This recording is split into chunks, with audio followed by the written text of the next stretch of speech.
Hello and welcome to my channel. Go ahead, hit the like, hit the share, subscribe if you haven't already. Let's talk about this new update with Prince's estate. Many people remember when Jay-Z was trying to acquire Prince's estate 4 years ago, but the family wasn't trying to bite. So it seems like to me maybe other people were giving them hopes that they would sell in other places. However, with all the back and forth they had going, you then had reports coming out about how they were going broke trying to collect from Prince's estate. You see, I think all this is by design. When these people do have family members to inherit these estates, these corporations are still going to find a way to get them. And if they can't get them, they're going to find other ways to acquire them. So moving past Jay-Z and other people trying to acquire Prince's estate, then you have the IRS stepping in saying that, oh, now his estate is worth so much more money. Check these clips out and I'll be right back for the rest of my commentary and make all this make sense as to how we all know it's no business like show business, and these people don't mind selling out people that look just like them for that dollar.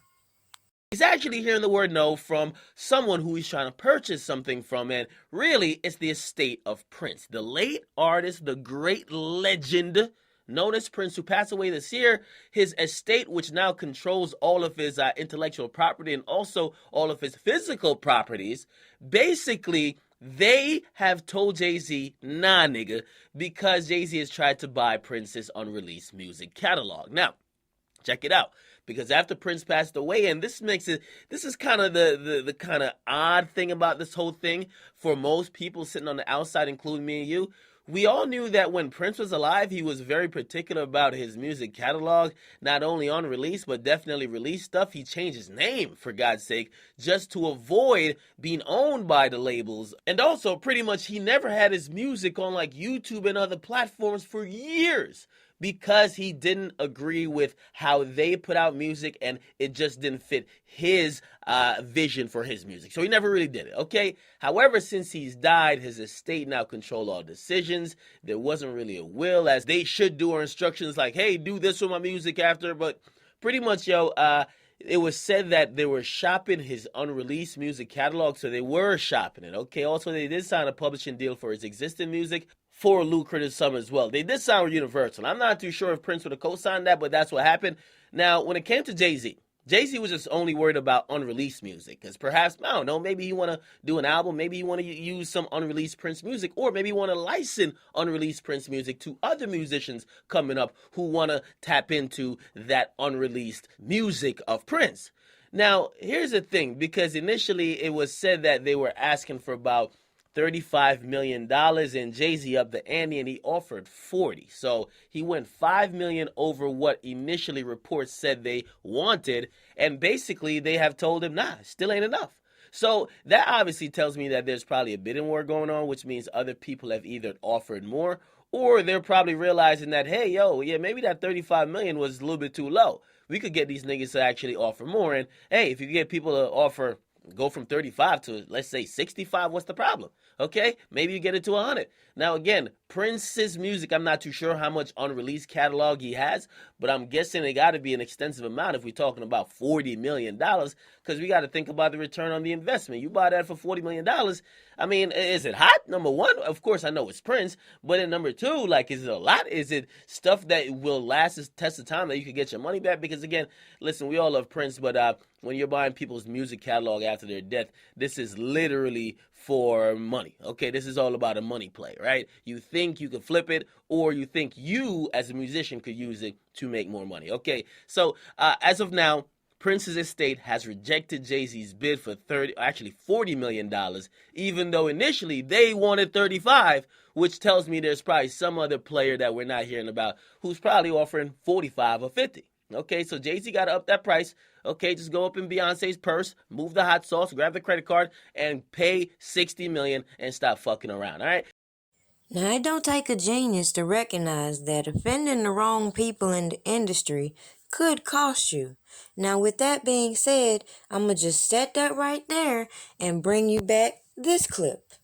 In what could well become a bitter dispute, the Internal Revenue Service, America's tax authority, has claimed that the Prince estate has been heavily undervalued and a large amount of extra tax is now due. The IRS is disputing the value that Comerica, the estate's administrator, has arrived at, which is $82.3 million. The IRS is arguing that Prince's estate is worth twice that figure, valuing it at $163.2 million. These figures mean that the IRS believes that the estate owes a further $32.4 million in federal taxes and, to make matters worse for the estate, the IRS has demanded a $6.4 million accuracy-related penalty, claiming many assets have been undervalued. This is hard news for the estate. Following on from the news in 2019, Prince's heirs had already spent $45 million on legal and probate fees and owed $31 million in unpaid taxes.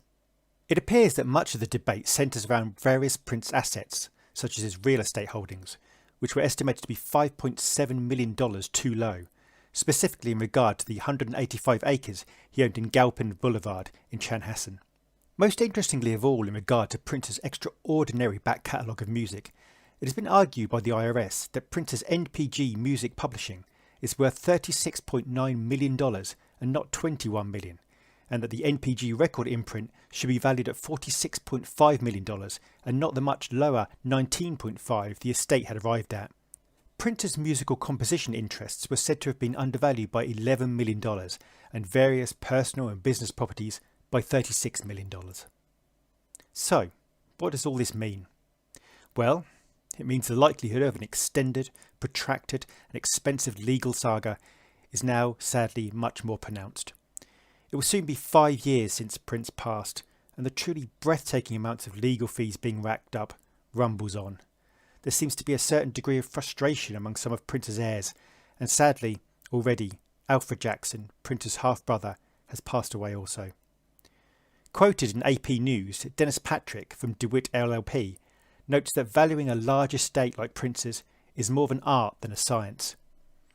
Part of the problem also lies in the fact that the music industry is rapidly changing. Giants such as Spotify and Tidal have changed the payment system for music forever.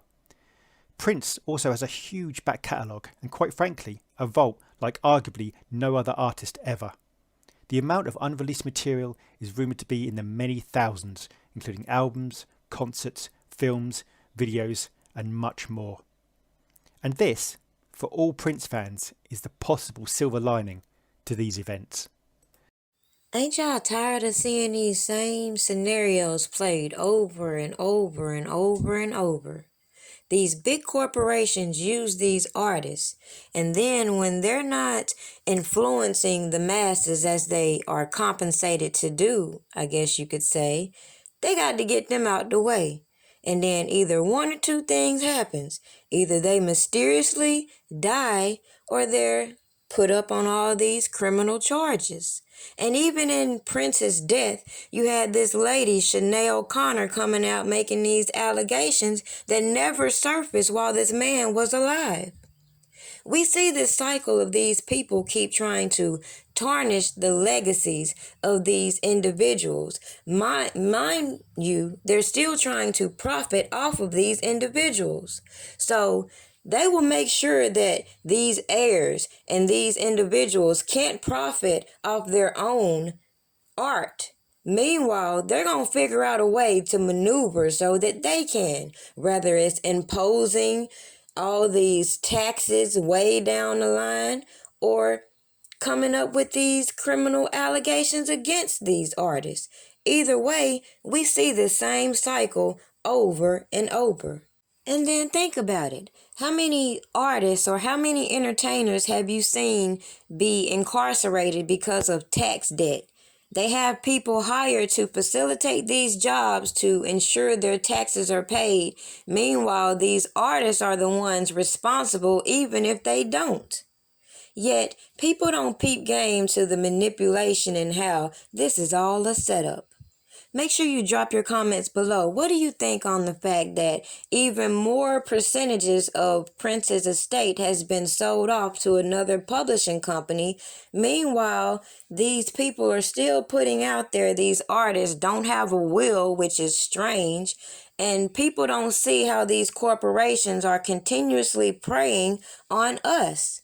Why is it these artists don't have insurance, wills, and all this stuff to financially protect them? Oh, we know, because it ain't about them. It's about these corporations getting rich off of their talents. Period.